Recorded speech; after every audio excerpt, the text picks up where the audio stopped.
उद्या अधिवेशन सुरू होतंय, त्याआधी विरोधकांची पत्रकार परिषद सुरू होती। आपण थेट जाऊया तिकडे। 27 जूनला होऊ घातलेल्या 27 जून पासून सुरू होऊ घातलेल्या अधिवेशनाच्या पार्श्वभूमीवर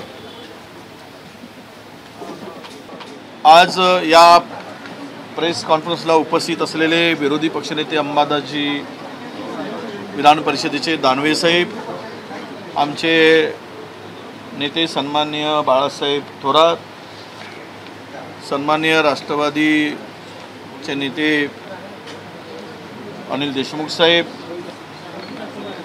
अबू आजमी साहेब, जितेंद्र आव्हाड साहेब, बंटी पाटील साहेब, आमचे विधान परिषदेतील गटनेते जयंत पाटील साहेब, शेकापचे नेते राजेश राठोड आणि उपस्थित पत्रकार मित्र, आज छत्रपती शाहू महाराजांची जयंती। सर्वप्रथम मी छत्रपती शाहू महाराजांना जे सामाजिक न्यायाचे जनक म्हणून आम्ही म्हणतो त्यांना आमच्या या जयंतीनिमित्त विनम्र अभिवादन। खरं तर चहा पाण्याचं निमंत्रण आम्हाला मिळालं, परंतु ज्या नेतृत्वानं किंवा ज्या पक्षाने आपल्या महायुतीच्या सरकारने या राज्याला संपूर्णतः खड्ड्यात घालण्याचं काम केलं आहे आणि अभद्र युती, त्याला अनैतिक संगत म्हणतो, अशी या राज्यामध्ये सर्वप्रथम सगळ्यांना पाहायला मिळते आहे। खरं तर लोकसभेच्या निवडणुका आताच नुकत्याच झाल्या। या सरकारवरील राज्यातील असेल किंवा केंद्रातील ज्यांची फुगलेल्या छातीतील हवा काढण्याचं काम महाराष्ट्रातल्या जनतेने मतदारांनी केलंय, त्याबद्दल सर्व मतदारांचे आम्ही मनापासून आभार मानतो। आणि हे शेवटचं अधिवेशन, 14व्या विधानसभेचं शेवटचं अधिवेशन आहे। या जनाधार गमावलेलं हे सरकार आहे। फार मोठी वल्गना केल्यात 45 वगैरेच्या, आणि तीनही पक्षाची अवस्था सगळ्या महाराष्ट्राने पाहिली। ज्या छत्रपती शाहू महाराजांची आज जयंती आहे, ज्यांनी आयुष्यभर लोकशाहीचा पुरस्कार केला, त्याच कर्मभूमीमध्ये भारतीय जनता पक्षाने 2 वर्षापूर्वी हा लोकशाहीचा गळा ओढला आणि बेकायदेशीरपणे सत्ता स्थापन केली आहे, महाराष्ट्राने पाहिलाय।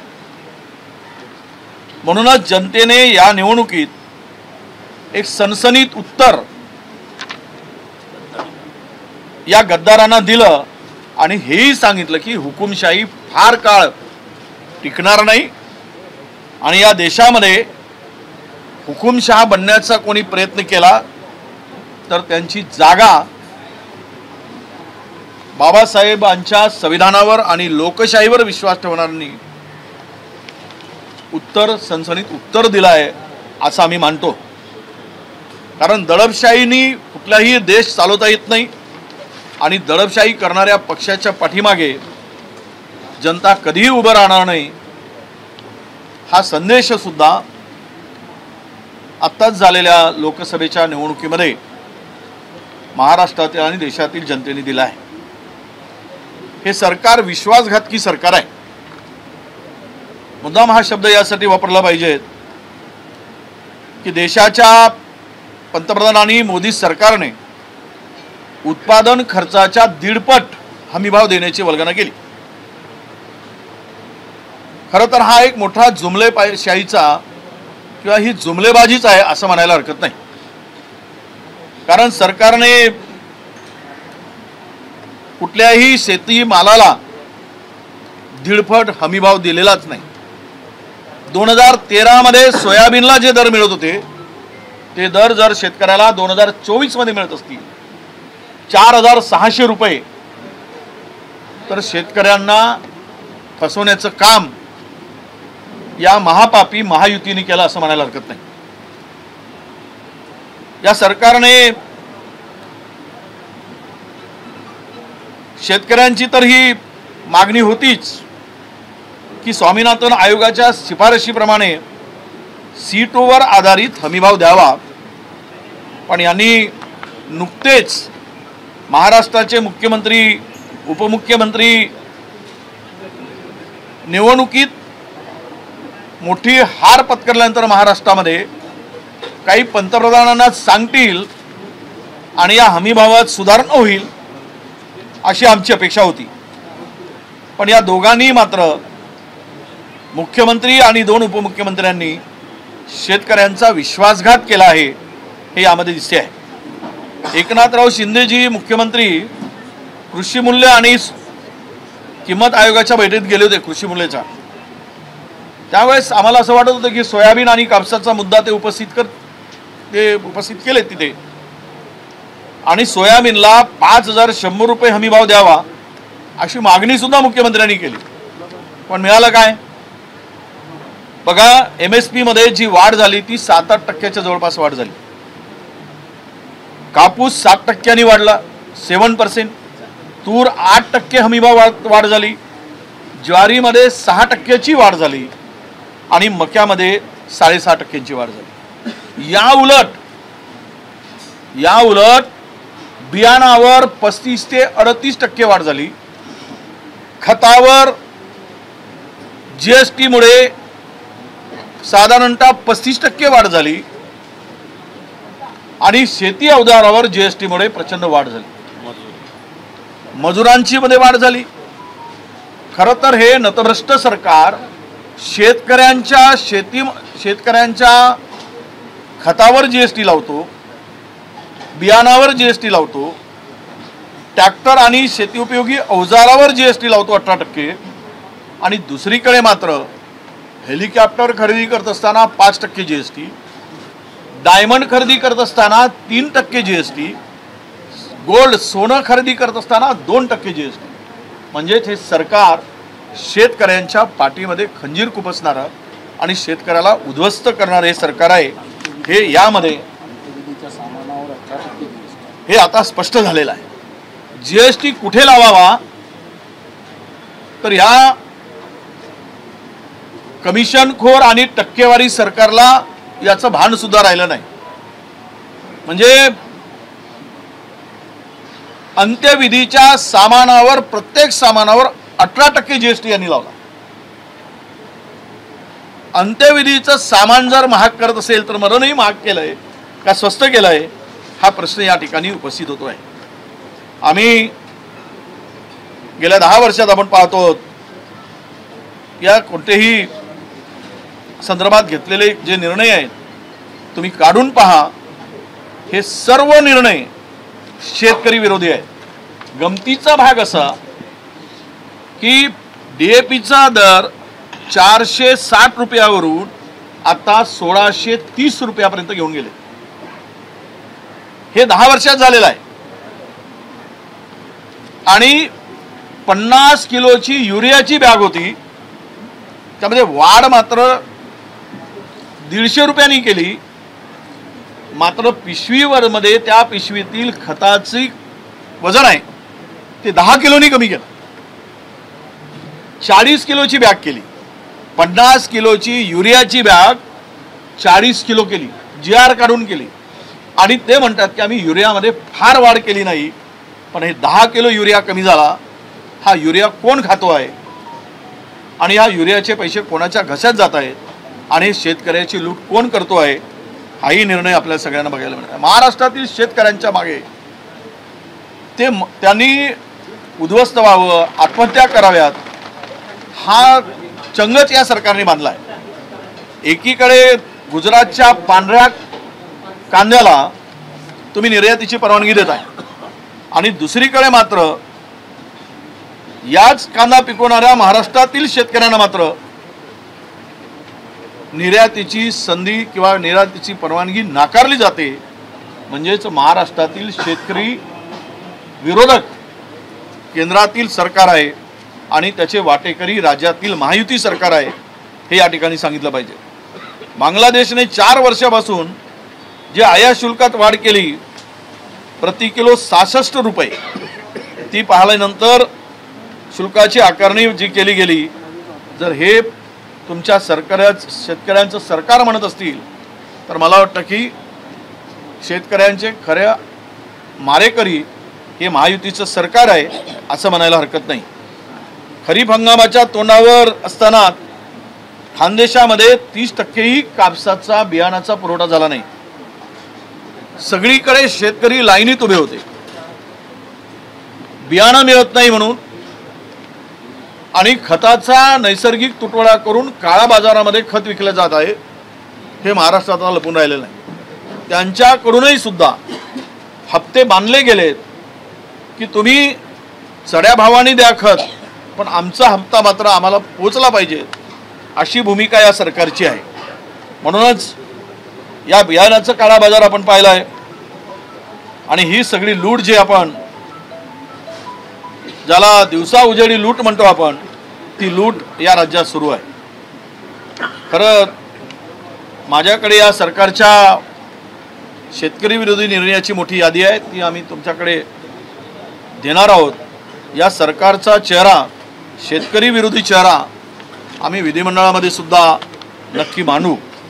यांचे कांद्याच्या संदर्भातला मी उल्लेख केला तर हे 19 ऑगस्ट 23 पासून जे आपण यांनी जे काही निर्णय घेतलेत, 19 ऑगस्ट असेल, 28 सप्टेंबर 23, 7 डिसेंबर 2023, 22 मार्च 2024, हे सगळे जे निर्णय आहेत, हे सर्व निर्णय कांदा उत्पादक आणि शेतकऱ्याला उद्ध्वस्त करणारे आहेत, हा आमचा आरोप आहे.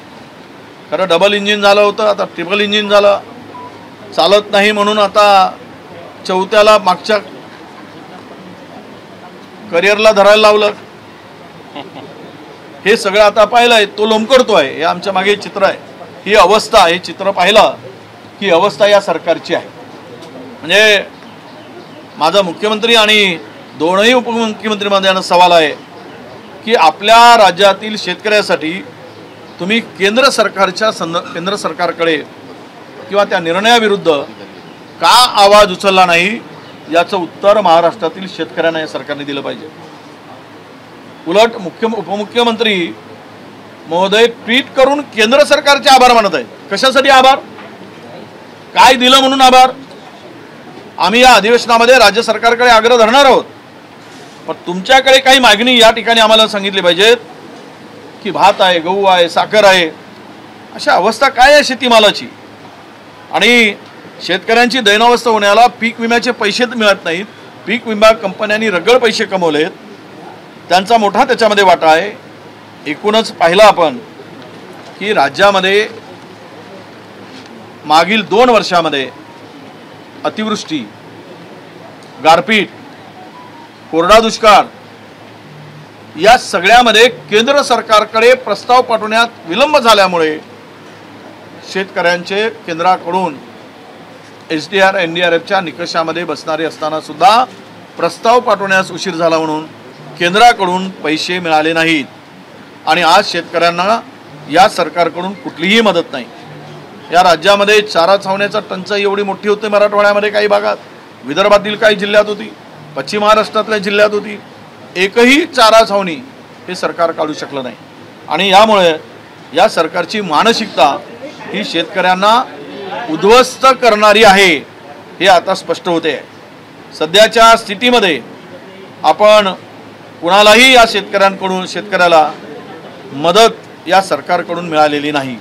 म्हणूनच आम्ही या सरकारच्या एकूण कारभारावर जर राज्यातील जनतेने ठरवलं की घालवायचं आहे, तर अशा सरकारकडे चहा पाण्याला जाण्याला काही औचित्य नाही. शक्तीपीठ महामार्गाच्या संदर्भात आम्ही मागणी केली की सरकारला आम्ही इशारा देतो की पर्यावरण आणि शेतजमिनीचा होणारा जो विध्वंस आहे, हे शक्तीपीठ महामार्ग जे सरकारने केलेला आहे तो तातडीने रद्द करावा आणि हे पैसे त्या मार्गावर असणाऱ्या जे काही श्रद्धास्थान आहेत, जे काही मंदिर आहेत, त्या ठिकाणी त्यांना त्या मंदिरांच्या, त्या श्रद्धास्थानाच्या, देवळांच्या जीर्णोद्धारासाठी हा पैसा द्यावा अशी आमची मागणी आहे.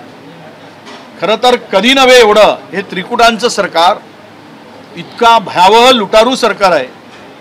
भ्रष्टाचाराच्या सर्व सीमा या सरकारने पार केल्या आहेत.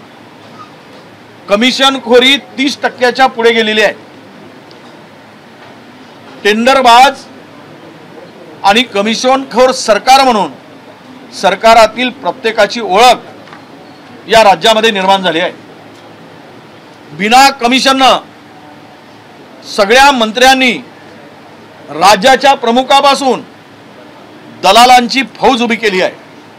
प्रत्येक माळ्यावर दलालांना स्वतंत्र कक्ष दिले गेलेत आणि तोडपाणी त्या कक्षामध्ये, त्या रूममध्ये ही सर्रास सुरू आहे. त्यामध्ये स्मार्ट मीटर पासून जो मीटर ज्या आमच्याकडे अधिकृत बिल आहे 2900 रुपयात मिळतो, इन्स्टॉल करायसाठी फक्त 350 रुपये लागतात. त्या मीटरवर 12,500 रुपये स्मार्ट मीटरवर त्यांनी खरेदी करायचा निर्णय घेतला आणि अदानीला यांनी काम दिलं. म्हणजे गरिबाच्या खिशातून पैसे काढण्याचं पाप महायुती सरकार राजरोसपणे करताय हे यामध्ये दिसते. म्हणजे बर्जीतील ठेकेदारांचे खिसे भरण्यासाठी 10,000 कोटीचा रुग्णवाहिकेचा टेंडर काढला, ज्याची किंमत 3,000 कोटीच्या पलीकडे असू शकत नाही. हा मुद्दा आम्ही घेऊच, पण किती लूट असावी. स्मार्ट मीटर या 10,000 कोटीच्या रुग्णवाहिका खरेदीचा टेंडर, हे टेंडर सुमित स्पेनमधील SSG आणि BVG कंपनीला देण्यात आला आहे. आणि आचारसंहिता लागू होण्याच्या काही तास आधी हे टेंडर या वर्क ऑर्डर सुद्धा देऊन टाकली आहे. असे किती विषय आहेत. लाखो कोटींच्या निविदा काढल्या. त्यामध्ये मुंबई महानगरपालिकेला ओरबडण्याचं काम झालंय. ठेवी 12,000 कोटींनी कमी झाल्यात, ती लुटण्याचं काम मोठ्या प्रमाणात सुरू आहे. पिंपरी चिंचवड महापालिकेतील TDR आपण वाटपात झालेला नियमबाह्य जो काही काम आहे त्याच्यावर आम्ही प्रकाश टाकला होता. नामुष्की झाली मुख्यमंत्र्यांची. त्यांनी तो देवळाली TDR घोटाळ्याचा निर्णय, नियमच बदलवण्याची पाळी त्यांच्यावर आली आणि त्याची किंमत कमी करावी लागली. हे आमचं यश आम्ही समजतो. आदिवासी आश्रमशाळातील विद्यार्थ्यांना 24-25 मध्ये शैक्षणिक वर्षासाठी वया, लेखन साहित्य, प्रयोगशाळा, साहित्य खरेदी यामध्ये जे काही खर्च केला गेला आहे, 300 रुपयाचा ड्रेस मागील वर्षीपर्यंत पुरवठा होत होता. 360 रुपये, 370 रुपये. यावर्षी एका कंपनीला काम देऊन 1170 रुपयामध्ये तो ड्रेस पुरवठा करण्याचं काम झालं. म्हणजे लुटारूची हद झाली, लुटण्याची हद झाली. एखाद्या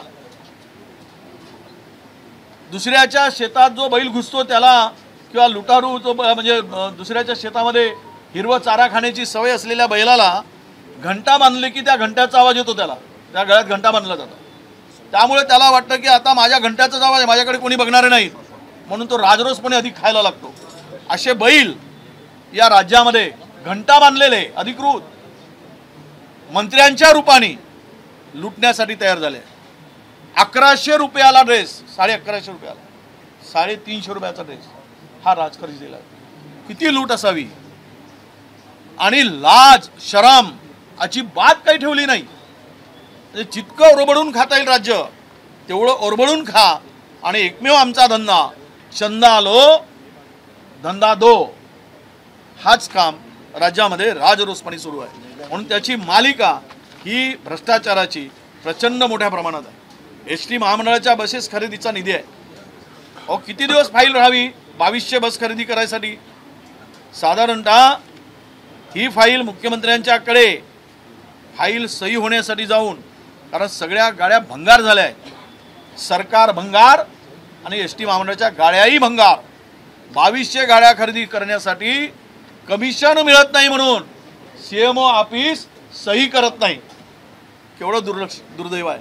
आणि पोरांना प्रवाशांना त्या भंगार गाड्यातून प्रवास करावा लागतो. इतपत खाण्याची मर्यादा या सर्व महायुतीच्या लोकांनी सुरू केली आहे. काय भाषणं असे होतात, घोषणा, न खाऊंगा न खाने दूंगा, जो खाता है उसको साथ में लिए बगैर नहीं छोडूंगा. हा नवीन नारा आता महाराष्ट्रात सुरू झालेला आहे. सगळ्या एजन्सीचा वापर करून CBI, ED, इन्कम टॅक्स दबाव आणून सगळ्या बदनाम करून किंवा ज्यांच्यावर आरोप करून त्यांना आपल्या पक्षामध्ये त्या सगळ्यांना घेण्याचं काम भ्रष्टाचाऱ्यांना हे राजरोसपणे सुरू आहे. म्हणून आम्ही खरं तर या अनेक मुद्द्यांची मालिका आहे. सर्व मुद्दे इथे सांगता येत नाही, पण मी एवढंच सांगेल की हे सगळे मुद्दे येणाऱ्या विधानसभेमध्ये आम्ही मांडू आणि या सरकारला नक्कीच आम्ही विचारू.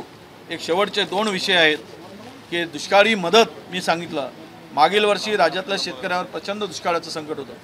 अगोदरच दुष्काळ घोषित करण्यास सरकारने गोंधळ घातला आणि आम्ही आवाज उठवल्यानंतर दुष्काळ सदृश्य परिस्थिती जाहीर केली.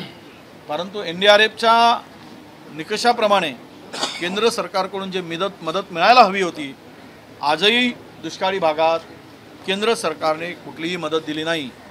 अवकाळीची मदतही मिळाली नाही. जसं काही जणू शेतकऱ्यांशी काही देणं गेलं नाही. म्हणून समृद्धीतून पुणे रिंग रोडमधून आणि हॅममधून जवळपास 1,00,000 कोटीचे टेंडर 10% कमिशन घेऊन मंत्र्यांचे 10%, खालचे पुन्हा 15-20% वेगळे असे मंत्र्यांचे 10, 3% तीनही प्रमुखांचे 10% आणि हे टेंडर 30% ते 35% अभाव दिलं. आणि यातून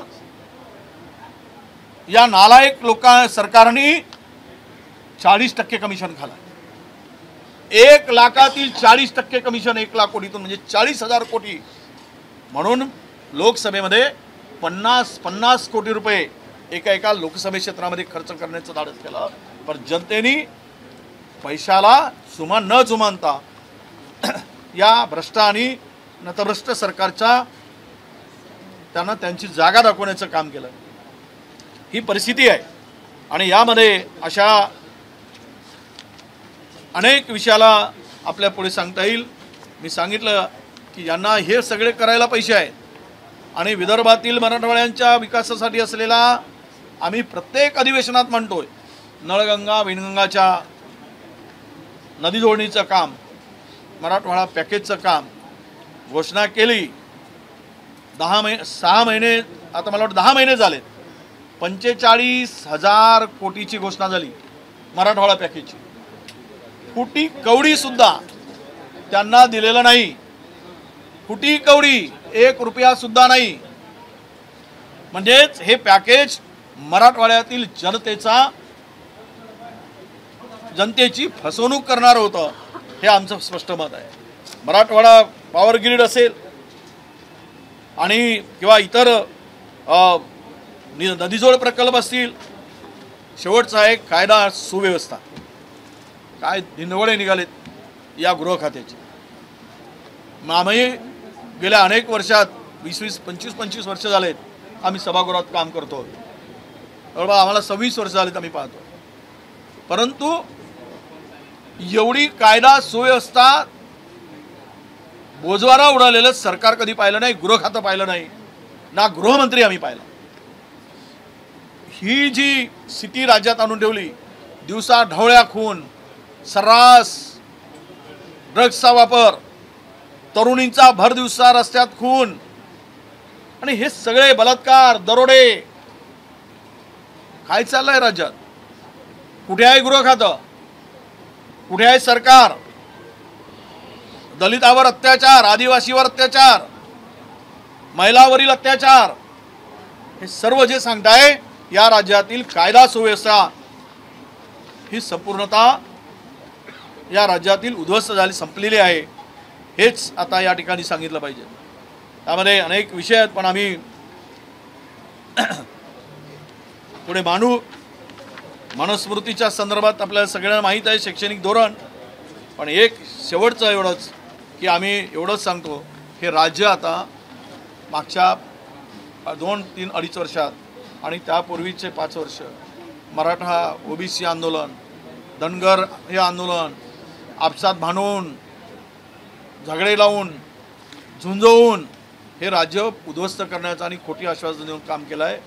म्हणूनच या राज्यातील शेतकरी, युवक, महिला, ज्येष्ठ नागरिक, दिव्यांग सर्व उपेक्षित आहेत। वंचित, विद्यार्थी, उद्योजक, पेपरफुटी, नीट हे सगळे विषय, अवकाळी, दुष्काळी, अतिवृष्टीची मदत, डावसमध्ये 3 लाख कोटी रुपयाची काही ते करार हे बोगस, 1 रुपया आलेला नाही। राज्यातील उद्योग बाहेर पळून नेलेत, राज्यातील बेरोजगारांना वाऱ्यावर सोडलं, राज्याला कर्जबाजारी केलं, गुंडांना पोसण्याचं काम सर्रास सुरू आहे। मंत्रीच गुंडांना पोसतायत। पुण्यामध्ये आपण पाहिलंय मंत्र्यांचे गुंडांचे टोळ्या निर्माण केलेत मंत्र्यांनी। ड्रग्सचा विळखा पूर्ण महाराष्ट्राला घातलाय। गुजरात कनेक्शन त्या ड्रग्स आहे आणि हे आरक्षणावरून जाती भांडणं लावणं हे सर्व जे आपण पाहिल्यानंतर या सरकारचा नकारात्मक दृष्टिकोन आणि या जनतेला वाऱ्यावर सोडून उद्ध्वस्त करण्याचं महाराष्ट्राला केलेलं पाप, यामुळेच या नतभ्रष्ट आणि भ्रष्टाचाराने अखंड बुडालेल्या सरकारच्या चहा पाण्याला, जे सरकार शेतकरी विरोधी आहे, जे सरकार विद्यार्थी विरोधी आहे, जे सरकार बेरोजगार विरोधी आहे, ज्या सरकारने महाराष्ट्र लुटून खाला आहे आणि महाराष्ट्राच्या अस्मितेला कलंक म्हणून हे सरकार आहे, अशा सरकारच्या चहा पाण्याला न जाण्याचा निर्णय आम्ही घेतला आहे। त्यावर बहिष्कार टाकण्याचा आम्ही निर्णय घेतला आहे। म्हणून आपण आपल्यापुढे हे सर्व मुद्दे मी मांडलेले आहेत। आता यानंतर आता खरं तर भविष्यामध्ये महाराष्ट्रात सुद्धा म्हणजे CA आणि NRC हे महाराष्ट्रामध्ये आणण्याचा प्रयत्न सरकारने सुरू केला आहे। पण आम्ही सरकारला सांगतोय की तुम्ही महाराष्ट्रात CA आणि NRC आम्ही लागू देणार नाही। तुमचे मनसुबे आम्ही धुळीस मिळवल्याशिवाय राहणार नाही। कोणत्या हालतीत या पुरोगामी महाराष्ट्राला असा कलंक आम्ही लागू देणार नाही, हा विश्वास आम्ही देतो आहोत। या सर्व विषयाच्या संदर्भात आणि यातील अनेक विषय घेऊन आम्ही विधानसभेमध्ये मांडू, पण या सरकारच्या ऐकून भ्रष्ट याला समजून आम्ही चहा पाण्यावर बहिष्कार टाकला आहे। यानंतर आमचे दानवे साहेब आपली भूमिका या ठिकाणी मांडणार आहे। विरोधी पक्षाने सरकारच्या चहा पानावर बहिष्कार टाकलेला आहे। सर्व राजकीय विषय, सामाजिक विषय, राज्याचे विषय मांडत असताना राज्याचे मुख्यमंत्री, राज्याचे दोन्ही उपमुख्यमंत्री कशा पद्धतीनं बेजबाबदारपणे वागत आहे हे सुद्धा समोर येत आहे। काल राज्यातील सर्व बँकांची बैठक झाली, त्याच्यामध्ये मुख्यमंत्र्यांनी शेतकऱ्यांच्या कर्ज पुरवठ्याविषयी वक्तव्य केलं, परंतु आजही राज्यामध्ये नॅशनलाइज बँकांनी 25% वर कर्ज दिलेलं नाही। उपमुख्यमंत्र्यांनी असं सांगितलं की सिबिल सक्तीचं करणाऱ्या अधिकाऱ्यावर कारवाई करू, परंतु सगळ्या बँका सिबिल सक्तीचं करतायत, एकाही अधिकाऱ्यावर राज्यात कारवाई नाही। दुसरीकडे उपमुख्यमंत्री अजितदादा पवार GST सारख्या महत्त्वाच्या काउन्सिलच्या बैठकीला गैरहजर राहतात। आपल्या राज्याच्या दृष्टीनं ही बैठक महत्त्वाची असते। राज्याचे अर्थमंत्री काही राज्याशी संबंधित विषय, जसं आता वडेट्टीवार साहेबांनी सांगितलं की हेलिकॉप्टर खरेदीला 5%, तर शेतकऱ्यांच्या वेगवेगळे जे अवजारं लागतात, आयुध लागतात, वस्तू लागतात, याच्यावर 18% GST कर आहे। आणि म्हणून राज्याचे हे जे स्वतः म्हणतात 3 चाकी ज्यांचं जे काय आहे त्रिमूर्तीचं, हे तिन्ही बेजबाबदारपणे काम करतात, अशा प्रकारची स्थिती। पुण्याची घटना घडली होती जी ॲक्सिडेंटची, याच्यामध्ये सुरुवातीला कशा पद्धतीनं गुन्हे दाखल झाले होते, नंतर कशा पद्धतीनं झालं आपल्याला चांगल्या पद्धतीनं माहिती आहे। नीटच्या परीक्षामध्ये राज्यातले काही लोकांना अटक केली जातात।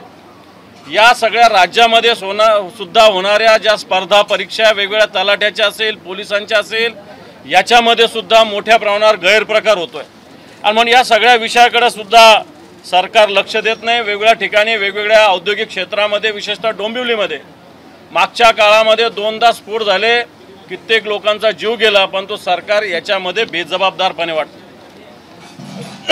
कोस्टल रोड जो झाला याला गळती सुरू झाली 4 महिन्यात, अटल सेतू झाला त्याला भेगा पडलेल्या आहे आणि म्हणून अशा पद्धतीने राज्यातलं सरकार युवकांच्या विरोधात आहे।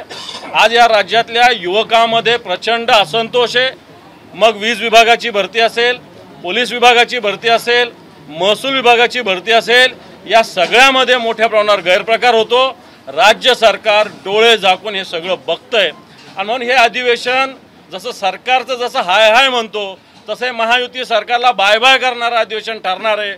त्या दृष्टीने आम्ही सगळे विरोधी पक्ष अतिशय ताकदीनं या सरकारचं पूर्ण वाभाडे या अधिवेशनात बाहेर करू आणि अशा पद्धतीनं बेजबाबदारपणे वागणारं सरकार, राज्याला अधोगती करणार। आता उद्योगधंदे बाहेर नेण्याचं सांगितलं, मागच्या काळातले मोठे मोठे उद्योगधंदे, आत्ता एक जेल कंपनी जी महाराष्ट्रात येणार होती ही मध्य प्रदेशमध्ये गेलेली आहे।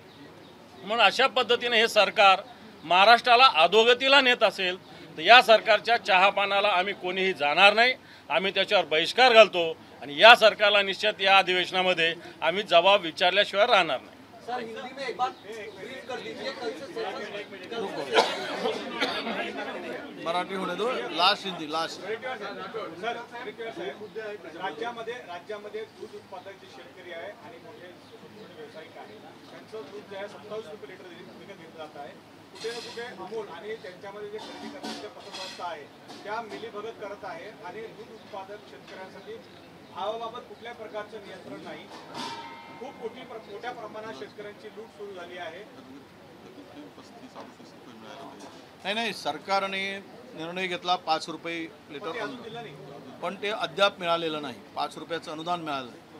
आता दूध उत्पादक सगळ्यांची मागणी होती, उत्पादकांची, उत्पादन करणाऱ्यांची, हे साधारण 35 रुपये तरी ते दर मिळायला पाहिजेत, 38 रुपयापर्यंत मिळावं। पण त्या संदर्भात सरकारची उदासीनता आहे आणि जे काही गोडबंगाल चाललेला आहे त्यामुळं हा भार, उद्या सगळ्या गोष्टी वाढल्यात, म्हणजे खाद्यान्नाचे दर वाढले आणि तुम्ही यातून जे काही आता एक मोठी जी नावं एक समोर येत आहेत की ज्यामध्ये मिलीभगताची, हे हा विषय आम्ही मांडू, पण खरं तर सरकार किती खोटं आश्वासन देऊन शेतकऱ्यांना फसवतं, किती खोटं बोलतं धांदा, इतके फार भीमदाडा घोषणा केल्या आणि ह्याची जे उदासीनता दिसते आहे दूध उत्पादक शेतकऱ्याप्रती, हे नक्की या सरकारला भोगावं लागेल, त्याचं प्रायश्चित्त भोगावं लागेल असं मला वाटतं।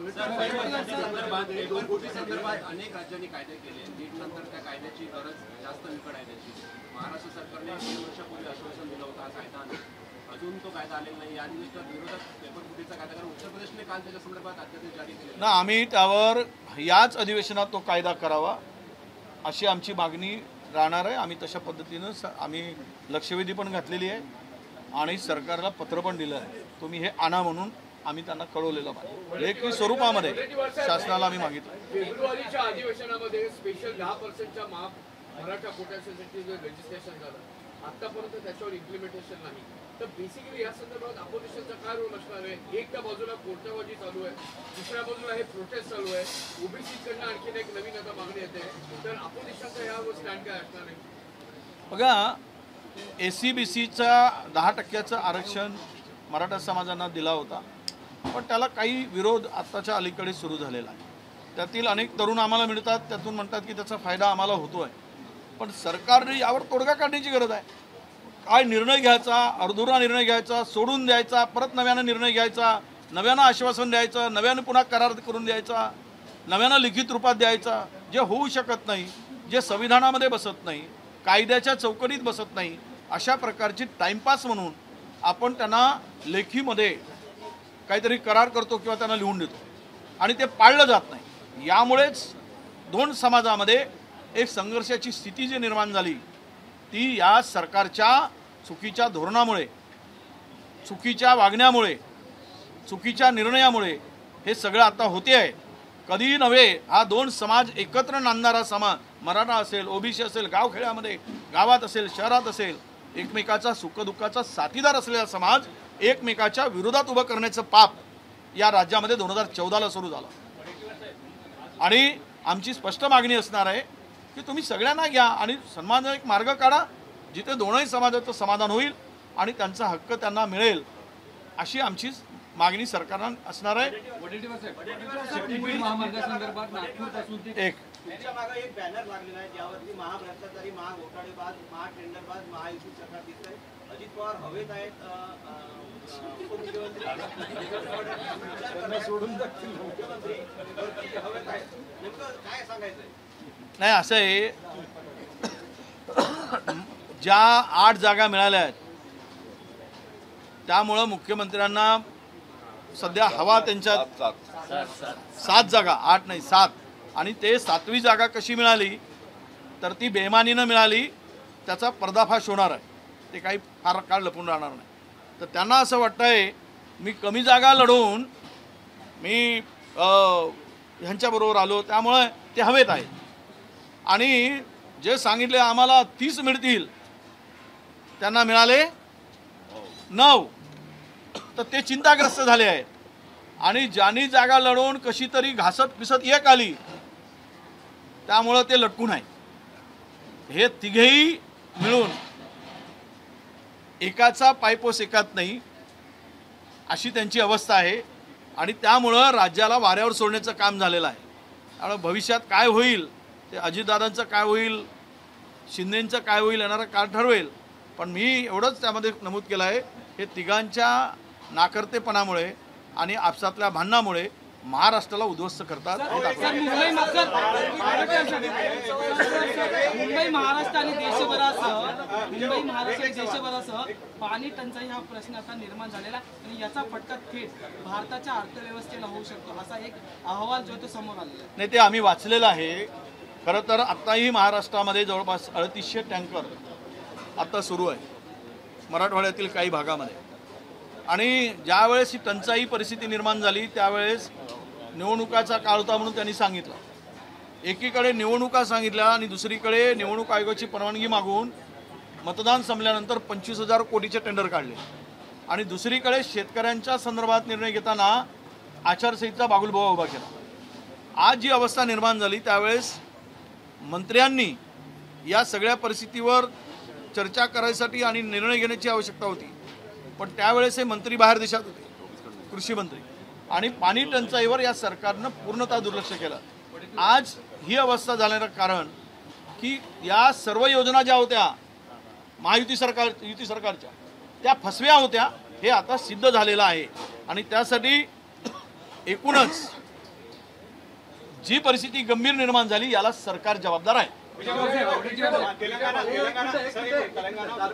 मुद्दा उपस्थित राहतो तो तारांकित आणि लक्षवेधी प्रश्नावर तुमच्या कार्यालयाकडनं काही अधिकाऱ्यांना धमकी स्वरूपात भूमिका घेतली जाते. तारांकित प्रश्न आणि लक्षवेधी मांडल्यावर ब्लॅकमेलिंग सारखे विषय केले जातात. काय वस्तू माझ्या कानावर आलं, तोंडावर अशा स्वरूपाच्या माझ्या कानावर आलं. पहिली गोष्ट तर मी ते टाकलंच नाही आणि दुसरी गोष्ट माझ्या ऑफिसच्या माझ्या OSDना फोन आला. मी तर स्वतः मला माहीत पण नाही याच्यातलं. मी आज आलो, 2 दिवस माझा फोन बंद होता, परंतु मी जी माहिती घेतली तर माझ्या ऑफिसमधून अशी लक्षवेधी टाकलेलीच नाही आहे. आणि दुसरी गोष्ट आमच्या ऑफिसमधून फोन आहे, आमच्या ऑफिसला फोन आलेला आहे. झालं ना त्यांना अनेक प्रशासकीय अधिकाऱ्यांनी राज्याचे गृहमंत्री आणि मुख्यमंत्री यांच्याकडे निनावी तक्रारी तुमच्या कार्यालयाकडनं केल्या गेलेल्या आहेत. त्याच्यामध्ये अनेक IPS अधिकारी किंवा इतर कस्टम अधिकाऱ्यांना ब्लॅकमेलिंग स्वरूपातले प्रश्न मुद्दावून दिली जाते प्रश्नाच्या आधी, असे काही तक्रारी केल्या गेल्याची माहिती सुद्धा समोर येते. मला माहिती नाही काय, पण आमच्याकडे लोक निवेदनं देतात, पत्र देतात. आम्ही चौकशी करा म्हणून पत्र देत असतो त्या त्या विभागाला. अनेक पत्र येतात विरोधी पक्षाकडे, वडेट्टीवार साहेबाकडे येतात, माझ्याकडे येतात. आणि मग आम्ही काय करतो त्याला आमचं कव्हरिंग लेटर लावतो, चौकशी करा म्हणून सांगत असतो. त्यात काय विषय. शेतकऱ्यांची भूमिका तुम्ही मांडत आहे बऱ्याच वेळापासून, परंतु एक गोष्ट यामध्ये दिसली नाही. तेलंगणा सरकारने जवळपास 2 लाख रुपयाची कर्जमाफी केली आहे, परंतु आता विरोधी पक्षाच्या पत्रकार परिषदेमध्ये शेतकऱ्यांची कर्जमाफीचा मुद्दा आला नाही. तेच आम्ही मागितलं आहे. आम्ही सुरुवातीलाच केलं आहे, आमच्या प्रेस नोटमध्ये पण आहे, तुम्हाला दिलं. आम्ही शेतकऱ्याची संपूर्ण कर्जमाफी आणि वीज बिल माफ करण्याचा मुद्दा या अधिवेशनात घेणार आहोत. आणि कर्जमाफी ही तेलंगणाच्या धर्तीवर करावी अशी आमची मागणी आहे. आम्ही जे चहा पाण्याचं पत्र पाठवतोय ते तुम्हाला सर्क्युलेट होईल, त्यामध्ये ही मागणी आहे. त्यामध्ये सर्व विषय काही प्रेस पुढे मांडता आले नाही, पण ही मागणी आम्ही करतो. मराठी शेवटचा चला. राज्यातली 27,500 एकर जमीन जाते आणि नागपूरपासून सोलापूरपर्यंत आम्ही त्याला विरोध करतो. आमचा त्याला सभागृहात भूमिका, दोन्ही सभागृहात भूमिका काय असेल? आमची विरोधाची भूमिका असेल त्या संदर्भात मी खुलासा केला आहे. ते पैसे जे आहेत त्या कुठला मार्ग त्याला शक्तीपीठाच्या ते पैसे त्या देवळाला, देवस्थानाला द्यावं आणि त्याचं जीर्णोद्धार करावा.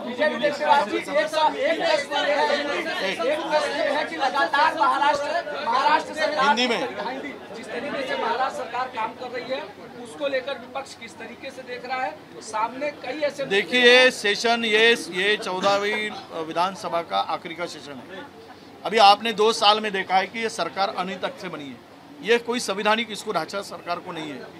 उनका तोड़फोड़ के बनाया, किसी का मकान तोड़ा, किसी का बंगला तोड़ा, किसी की विंडो भी चुराई, ऐसे बनाकर ये सरकार बनी है. हमारी तो कांग्रेस की खिड़की भी लेके गए जिसको विंडो कहते हैं. तो ऐसी ये असंवैधानिक सरकार है. ये सरकार का उद्देश्य सत्ता और संपत्ति बटोरना है. प्रचंड यानी इसमें इनकी नीतियाँ स्पष्ट है. सरकार क्यों चाहिए? इन्होंने सरकार ने 2-2.5 साल के अंदर में ना किसान का भला किया, ना अनएम्प्लॉयमेंट का कभी विशेष सब्जेक्ट को उन्होंने हाथ लगाया. यहाँ के इंडस्ट्री को बाहर चले गए. हमारे यहाँ पे इन्वेस्टमेंट हो नहीं रहा है. डावोस में जो पैसे की बात 3 लाख करोड़ इन्वेस्टमेंट की महाराष्ट्र की बात थी वो नहीं हो पाया. आज किसान सुसाइड कर रहा है, कर्ज माफी की अपेक्षा है, अकाल पड़ा हुआ है. तो ये स्थिति में सरकार का ध्यान केवल टेंडर निकालो, 30% कमीशन लो, कमीशन खोरी 40 और कमीशन खोरी करो, टेंडरबाज और कमीशन खोर सरकार. यही इनकी 2.5 साल की कारकिर्द रही है. खुलेआम हर सेक्टर में पैसे लूटने का काम चालू है. बाकी जनता को इन्होंने छोड़ दिया है. खाना बटोरा जाता है सरकार की तरफ से, जो खाना आता है सीरियल्स, ग्रेन्स, राइस सब कुछ रहता है उसमें एक डेट जो है चिड़िया मिली है. कैसे देखते हैं इस डायनेमिक्स को? क्या सरकार हर बार अपना पैसा जो है वो बोलती है कि हम गरीबों के लिए खाना बांट रहे हैं, बहुत सारे ग्रेन्स बांट रहे हैं, बट अब उसमें जो है सामने आया है कि चिड़िया, मरी हुई चिड़िया उस खाने में. देखिए ये जो खाने का बड़ा, मेरे ख्याल ये भ्रष्टाचार का बड़ा स्कैम है.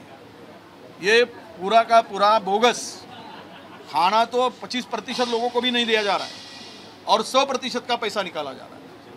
ये इसमें पूरे सरकार के मंत्री लेकर उप मुख्यमंत्री लेकर पाला हुआ कंट्राक्टर है पाला हुआ, वो भी एक मुंबई का और एक नागपुर का है और एक मराठवाड़ा का भी था, उसका भी हिस्सा था जो अभी गिरा, वो सेंट्रल में मिनिस्टर था, वो भी इसमें हिस्सेदार है.